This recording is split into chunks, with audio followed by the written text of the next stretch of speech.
Du Rwanda se fait à la fois avec le régime de Kagame, le président du Rwanda, en lien avec plusieurs marques et institutions comme le PSG, l'Arsenal, le Bayern ou encore la NBA ou l'Union cycliste internationale. Alors pourquoi je vous parle de ce tour du Rwanda qui devrait être un événement festif? Parce que Kagame l'utilise pour laver l'image de son régime et de ses exactions en République démocratique du Congo. Parce que le Rwanda est en train de faire des violations du droit international très graves en République démocratique du Congo.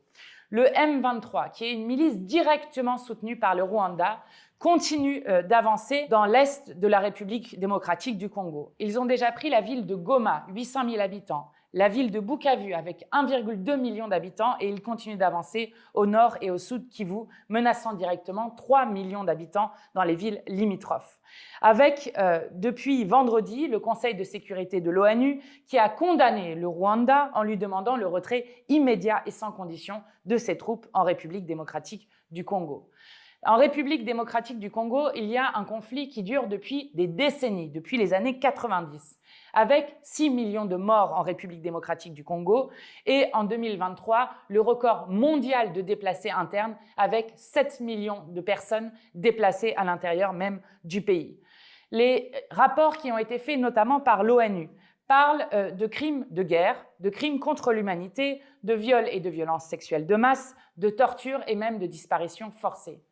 Nous avons, nous, réussi au Parlement européen à faire voter à la quasi-unanimité une résolution qui était initiée par les Insoumis et le groupe de la gauche européenne, votée le 11 février, qui exigeait le gel de l'aide budgétaire et militaire au Rwanda, la suspension de l'accord entre l'Union européenne et le Rwanda sur les minerais de 2024 tant que les troupes ne s'étaient pas retirées et que les droits humains n'étaient pas respectés, qui exigeait l'annulation de ce championnat de cyclisme dont je vous parlais et enfin qui demandait un soutien aux négociations de paix et à la mission des Nations Unies.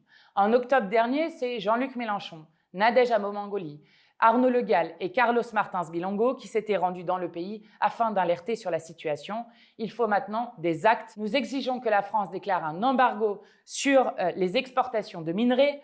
Nous exigeons un soutien à l'armée régulière congolaise et une saisine de l'Organisation internationale de la francophonie qui est aujourd'hui dirigée par une ancienne ministre de Kagame. Il ne faut pas laisser Kagame, avec ce championnat mondial de cyclisme, laver ainsi son régime des exactions qui sont toujours commises en violation totale du droit international. Partagez cette vidéo pour continuer à porter de la voix de la paix et du droit international.